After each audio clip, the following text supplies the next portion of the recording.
I'm Brian McGilloway. This is the opening of my book Bad Blood from 2017. The hall was already packed by the time Detective Inspector Tom Fleming arrived. The air was sweet with perfume and talc, and beneath that, from the farmers still wearing their work clothes, the scent of sweat and the smell of the earth. The congregation were on their feet, being led in the opening hymn by Pastor James Nixon. Fleming smiled apologetically at those he squeezed past to get to a free seat in the third row from the back. The hymn finished, the assembly took their seats just as Fleming reached his, and settled to listen to the words of Pastor Nixon.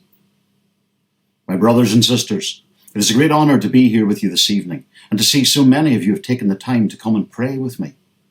His voice was strong despite his age, a rich baritone still carrying the inflections of his native Ballymena accent. But it's a time of great challenge for all of us. Daily, all good people face an assault on our morality with the rampant homosexual agenda that assails us and belittles everything we hold to be true and dear.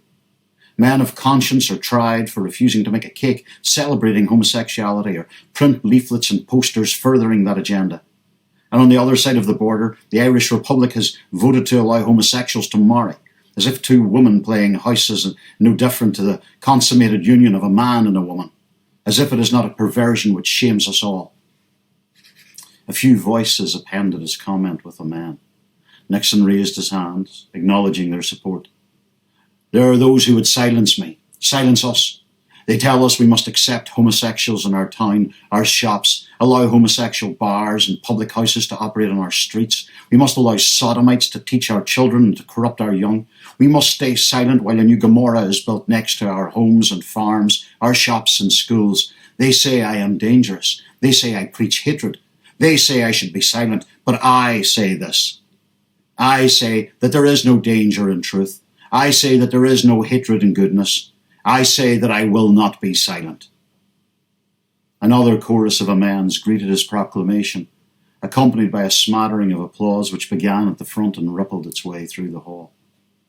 I will not stand idly by as our families are exposed to sin and depravity.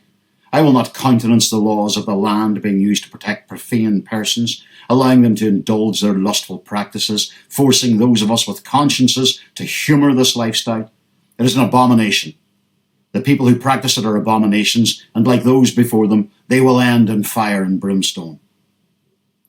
Fleming glanced around at the others in the congregation, while one or two shifted uncomfortably in their seats. For the most part, the listeners sat intently waiting for Nixon to continue.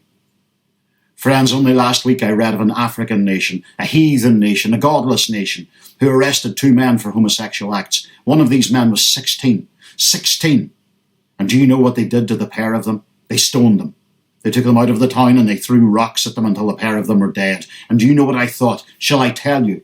An elderly lady in the front row called out yes to the amusement of those around her. Nixon smiled mildly at her, as if indulging her. Stoning was too good for these men. Every rock that struck them was a just reward for their sinfulness, their immorality, their ungodly behaviour. Every drop of their blood that stained the ground was a reminder that they deserved to die. It was the wages of their sin.